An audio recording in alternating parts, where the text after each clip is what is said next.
दोस्तों, अमेरिका और इसराइल ने ईरान पर हमला करके बहुत ख़तरनाक गलती कर दी है। ईरान बेकाबू हो चुका है और जिस तरह से शानदार तरीके से जवाब दिया जा रहा है, इसराइल और अमेरिका को भारतीय मीडिया दंग रह गया है। ख़ासकर पिछले 24 घंटों में ईरान ने जो तबाही मचाई है, उस पर पूरी दुनिया हैरान है। आखिर ईरान इतना ताकतवर कैसे हो गया? भारतीय मीडिया हैरान और परेशान है। आइए हम देखेंगे मुकम्मल वीडियो, भारतीय मीडिया क्या कुछ किया। बड़ी खबर निकल कर आ रही है, ईरान कहर बनकर टूट रहा है। कतर में अमेरिकी एयरबेस पर 92 बैलिस्टिक मिसाइल से बड़ा हमला किया है, 17 ड्रोन बरसा दिए हैं। मेरे साथ इजराइल और अमेरिका का चेकमेट पलट दिया।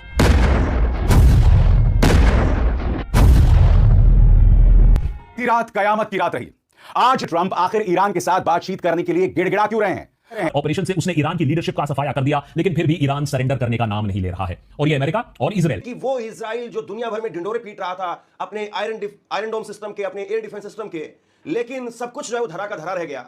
और ये जानकर हैरानी होगी कि अब तक, जी हां, अब तक प्रधानमंत्री नरेंद्र मोदी ने सुप्रीम लीडर खामेनी की ईरान ने इजराइल और बयान अमेरिका का नहीं दिया। चेकमेट पलट दिया।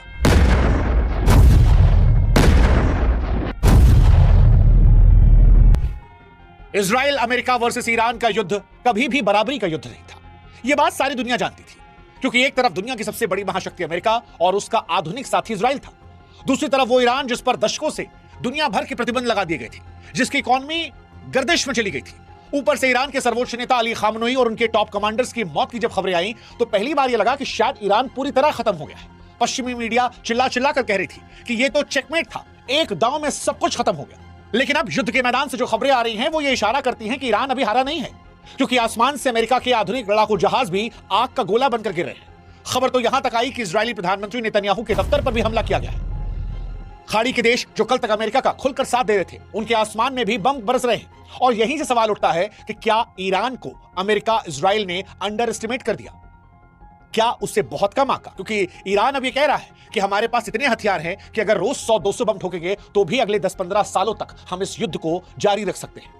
फिलहाल दुनिया जो है एक खतरनाक मोड़ पर है। सवाल लेकिन इन सब के बीच में यही है कि क्या ईरान ने अपनी बर्बादी को सबसे बड़ा हथियार बनाया है? क्या ईरानी जो अमेरिका की तरफ झुकते नजर आ रहे थे, वो अब खामनोई की मौत के बाद अपनी फौज के साथ खड़े हो गए हैं? और दुनिया भर में जो खामनोई की मौत के बाद आवाजें बुलंद हुई हैं, उसने ईरान की फौज को यह हिम्मत दी है कि अब अंतिम युद्ध सही तो अंतिम ही।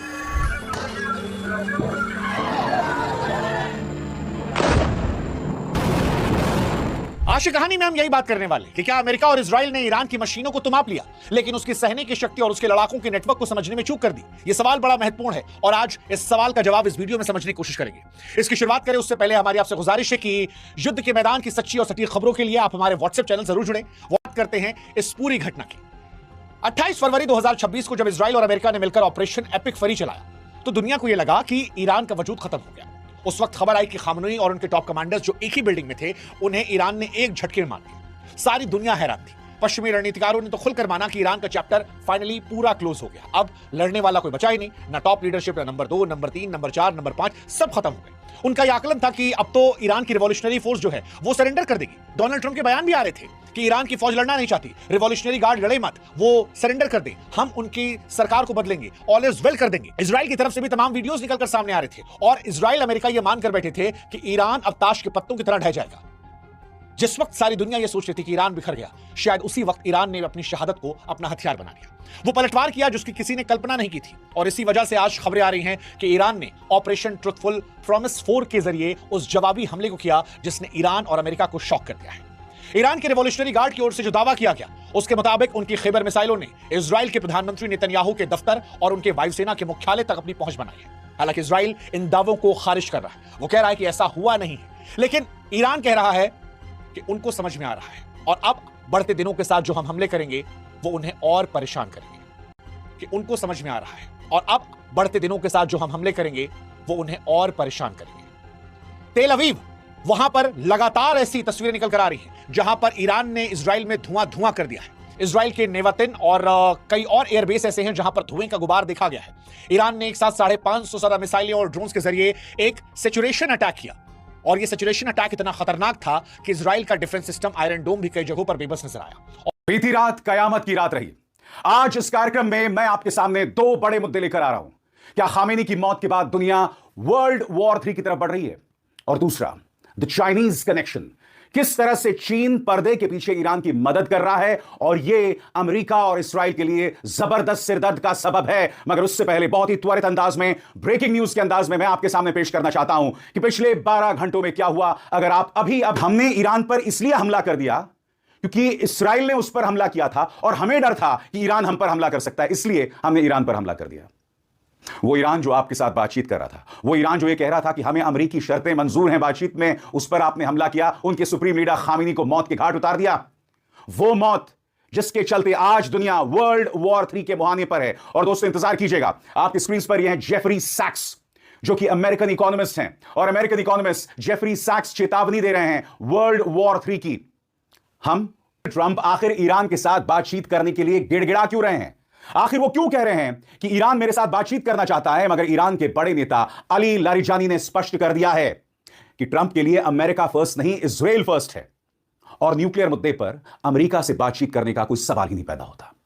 समानांतर तौर पर यहां भारत में आपको यह जानकर हैरानी होगी कि अब तक, जी हां अब तक, प्रधानमंत्री नरेंद्र मोदी ने सुप्रीम लीडर खामेनी की मौत पर एक बयान नहीं दिया। सबसे बड़ी बात, वो अब तक यूएई के राष्ट्रपति को फोन कर चुके हैं। वायर की इस खबर के मुताबिक वो इजरायली प्रधानमंत्री बेंजामिन नेतन्याहू से बात कर चुके हैं, मगर अब तक उन्होंने सुप्रीम लीडर खामेनी की मौत पर एक बयान नहीं दिया। मैं सीधे प्रधानमंत्री नरेंद्र मोदी से एक सवाल पूछना चाहता हूं, आप इतिहास के किस छोर में खड़े होना चाहते हैं? जब इस दौर का इतिहास लिखा जाएगा तो क्या यह इतिहास लिखा जाएगा कि भारत जो है वो 2 अत्याचारियों, 2 दबंगों के साथ खड़ा था? मैं समझना चाहता हूं, ट्रंप लगातार भारत का अपमान करते रहते हैं, चाहे ट्रेड डील हो, चाहे ऑपरेशन सिंदूर हो, और अब भी खामेनी को नाजायज तरीके से मौत के घाट उतार दिया गया। ईरान पर एक नाजायज युद्ध छेड़ा गया है, फिर भी भारत खामोश है। इससे ज्यादा शर्मनाक बात कुछ नहीं हो सकती, और मैं इसकी गंभीर चर्चा करने वाला हूं। और सुप्रीम लीडर खामेनी की मौत पर प्रधानमंत्री नरेंद्र मोदी की खामोशी पर कांग्रेस ने करारा प्रहार किया है। कांग्रेस का कहना है, इतिहास इसे कभी नहीं भूलेगा। मोदी इस्राएली संसद नेसेट में खड़े होकर हंस रहे थे, एक ऐसे नकली अवार्ड को स्वीकार कर रहे थे जो असल में था ही नहीं, और अपने दोस्त और युद्ध अपराधी बेंजामिन नेतन्याहू के प्रति बिना शर्त वफादारी जता रहे थे। उसी दौरान में धकेल दिया है। इससे ज्यादा साफ सबूत क्या होगा कि मोदी अपनी स्वतंत्र इच्छा से काम नहीं कर रहे हैं। उन्हें अमेरिका और इस्राएल की कठपुतली बताया जा रहा है। कहा जा रहा है कि प्रधानमंत्री समझौता कर चुके हैं। कौन ये जंग जीतेगा यह भी पता नहीं है, लेकिन मोदी पहले ही हार चुके हैं। मगर अगर आपको समझना है कि डोनाल्ड ट्रंप बातचीत के लिए क्यों गिड़गिड़ा रहे हैं, तो मैं आपके सामने एक एक करके कुछ तस्वीरें पेश कर रहा हूं जिस पर गौर फरमाया जाए। सबसे पहले दोस्तों, ये कुवैत की तस्वीर है। आप देखिए, आसमान से एक फाइटर जेट गिर रहा है। यह कौन सा फाइटर जेट है? यह अमेरिका का फाइटर जेट है।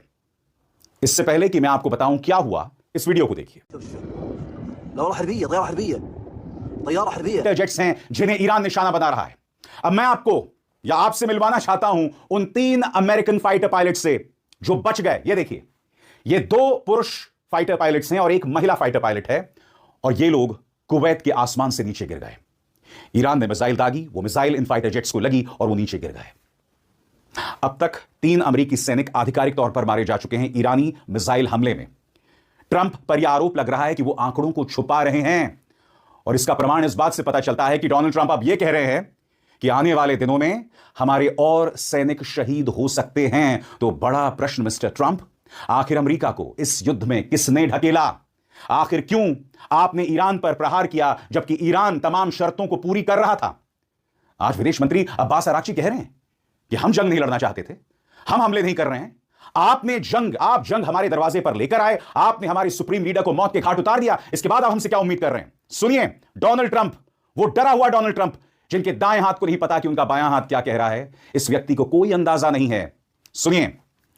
है कहीं भी कभी भी आसमान से मौत बरस सकती है। दुबई हो या दोहा, पूरे मिडिल ईस्ट में आज कोई भी 100% सेफ नहीं है। आप मिलिट्री पर्सनल हो या सिविलियन हो, कोई फर्क नहीं पड़ता है। और ऐसा कब तक चलने वाला है किसी को पता नहीं। एक तरफ है ईरान, जिसने अभी अपने सुप्रीम लीडर आयतुल्लाह खमीनी को खो दिया। अमेरिका और इजराइल ने मिलकर उनके 40 से ज्यादा कमांडर्स और टॉप लीडरशिप का सफाया कर दिया। काफी हद तक ईरान की लीडरशिप का सरकलम हो चुका है। उनके एयर डिफेंस और एयर फोर्सेस को पहले से ही तबाह कर दिया गया था। लेकिन अपने decentralised defence system, mosaic defence system और बैलिस्टिक मिसाइल्स के साथ ईरान अब बदले पर उतर आया है, और वो ना आओ देख रहा है, न बताओ, कोई रूल्स ऑफ एंगेजमेंट नहीं है, कोई रेड लाइन नहीं है। और उसको इस बात का भी फिक्र नहीं है कि वो दुनिया के सबसे ताकतवर मिलिट्री से लोहा ले रहा है। अमेरिका अपने 2 carrier strike group, B-2 stealth bomber, nuclear submarine, पूरे मिडिल ईस्ट में स्थित दर्जनों बेसिस से ईरान के ऊपर हमला किया जा रहा है। इजराइल भी पूरा जोर लगा रहा है ईरान को तबाह करने के लिए। अपनी बेहतरीन इंटेलिजेंस और कोवर्ट ऑपरेशन से उसने ईरान की लीडरशिप का सफाया कर दिया, लेकिन फिर भी ईरान सरेंडर करने का नाम नहीं ले रहा है। और ये अमेरिका और इजराइल दोनों के कैलकुलेशन के विपरीत जा रहा है। देखा जाए तो ये सिचुएशन काफी ब्लैक एंड व्हाइट था, कम से कम कागज पर। ईरान के पास जंग जीतने के लिए कोई चांस नहीं था, ना अब है। सिर्फ मिलिट्री फायर पावर की अगर हम बात करें तो ईरान पहले से ही यूएस और इजराइल से बहुत कमजोर था, और अब तो उसकी टॉप लीडरशिप का भी सफाया हो गया। आज ईरान लोग सड़क पर उतर आ चुके हैं, लेकिन जिस हिसाब से ईरान पूरे मिडिल ईस्ट में पिछले 2 दिनों से तबाही मचा रहा है, उससे तो लग नहीं रहा है कि ईरान की रजीम अभी सरेंडर करने के मूड में है। ईरान आज अकेला मिडिल ईस्ट में लगभग हर देश से लड़ रहा है। पूरे मिडिल ईस्ट में हर जगह एक साथ स्ट्राइक करने की कोशिश कर रहा है, मिसाइल्स दाग रहा है, और उसकी मदद करने के लिए मिडिल ईस्ट तो छोड़ो, पूरी दुनिया में भी कोई आगे नहीं आ रहा है। फिर भी ईरान की रजीम लड़े जा रही है अकेले। सवाल है, ये हो कैसे रहा है? क्या है इरानियन रजीम की स्ट्रैटेजी? दुनिया के सबसे बड़े पावर के खिलाफ आखिर कब तक यह रजीम टिक पाएगा? क्या है ईरान का एंड गेम इस वॉर में, और क्या यह ट्रंप की सबसे बड़ी मास्टर स्ट्रोक साबित होगा या सबसे बड़ी भूल? आइए समझते हैं। नेतन्याहू के दफ्तर पर हमला किया गया है। फिर से सुनिए बहुत गौर से। ईरान ने इजराइल के प्रधानमंत्री के दफ्तर पर हमला किया है। नेतन्याहू के दफ्तर पर हमला हुआ है। आप सोचिए कि वो इजराइल जो दुनिया भर में ढिंडोरे पीट रहा था अपने आयरन डोम सिस्टम के, अपने एयर डिफेंस सिस्टम के, लेकिन सब कुछ जो है वो धरा का धरा रह गया। और अगर प्रधानमंत्री के दफ्तर पर हमला हो रहा है तो आप सोचिए कि उस देश की स्थिति क्या होगी। और केवल इतना ही नहीं हुआ है, बल्कि उसके साथ साथ 6 अमेरिकी एयरबेस, बीती रात की कहानी मैं सिर्फ आपको बता रहा हूं, 4 देशों के 6 अमेरिकी एयरबेस, वहां पर भी हमला हुआ है। यह तस्वीर आप देखिए, यह तस्वीर है सऊदी अरब की राजधानी रियाद की, और रियाद के अंदर अमेरिका का दूतावास वो किस तरीके से जल रहा है, यह आपके सामने है। ये तस्वीरें अपने आप में गवाही हैं इस वक्त में कि ईरान जरा सा भी टस से मस होने के लिए तैयार नहीं है, जरा सा भी झुकने के लिए, पोलाइट होने के लिए तैयार नहीं है। और सबसे बड़ी बात यह है कि यह सब कुछ तब हुआ है जब बीती रात डोनाल्ड ट्रंप ने पत्रकारों के सामने आकर के कहा कि हम ट्रुप्स को ग्राउंड पर भेज सकते हैं। ईरान इजराइल युद्ध के बीच बड़ी खबर निकल कर आ रही है। ईरान कहर बनकर टूट रहा है। कतर में अमेरिकी एयरबेस पर 92 बैलिस्टिक मिसाइल से बड़ा हमला किया है। 17 ड्रोन बरसा दिए हैं। मेरे साथ न्यूज रूम में भरत जी मौजूद है, सीधे आपको उनके पास लेकर चलते हैं। भरत जी, ईरान अब कहर बन चुका है। ईरान ने पूरी रात हमला जारी रखा और ये चौथा दिन है, और चौथे दिन ये लग रहा था कि ईरान के हमले थोड़ा कम होंगे, लेकिन जैसे जैसे चीज़ें आगे बढ़ रही हैं, दिन आगे बढ़ रहे हैं, वैसे वैसे ईरान के हमले बहुत तेज़ी से बढ़ते जा रहे हैं। और किसी ने ये उम्मीद नहीं लगाई थी कि कतर के भीतर ईरान 92 बैलिस्टिक मिसाइलों के साथ हमला करेगा। ड्रोन्स नहीं, कामाकाजी ड्रोन्स नहीं, बैलिस्टिक मिसाइलों के साथ कतर में जितने अमेरिकी बेसेस हैं उनके ऊपर हमला किया है। और पूरे इस खाड़ी के देशों में आप देखेंगे तो 16 से 17 अमेरिकी बेसेस हैं, और इनमें कतर हो गया, और बहरीन हो गया, और आपका सऊदी हो गया। इन सब देशों में इनके बेसेस हैं। लेकिन आप हेडलाइन पर नजर डालेंगे तो आप पाएंगे कि US Israel Iran war, Tehran launch 92 missile, यानी ईरान के भीतर से 92 मिसाइल्स लॉन्च की गई, 17 ड्रोन लॉन्च हुए। और कतर में जो यूएस के मिलिट्री बेसेस हैं मिडिल ईस्ट में, उनको हिट करने के लिए, उनको निशाना बनाने के लिए भयंकर आसमान लाल हो गया। ईरान ने जिस तरीके से रात में हमले शुरू किए, और इन हमलों को देखकर कतर सहम उठा, और कतर ने एक लंबा चौड़ा नोट लिख करके दिया है, और दुहाई लगाई है, गुहार लगाई है, किससे? यूएन से और यूनेस्को से। 2 जगहों पर दोनों को यह लेटर लिखा है। और न्यूयॉर्क मार्च 2, 2026 ये ऊपर से शुरू किया है मिनिस्ट्री ऑफ फॉरेन अफेयर्स, ये जो कतर का। जी तो दोस्तों, ये थी आज की हमारी वीडियो। मजीद अगर आप इस तरह की वीडियो देखना चाहते हैं और भारतीय मीडिया के रिएक्शन सुनना चाहते हैं पाकिस्तानी पॉलिटिक्स और मजीद खबरों के हवाले से, तो हमारे इस चैनल को बेल की घंटी के साथ ज़रूर सब्सक्राइब करें। मिलते हैं अगली वीडियो में, तब तक के लिए इजाज़त दें। अल्लाह हाफिज़। पाकिस्तान जिंदाबाद।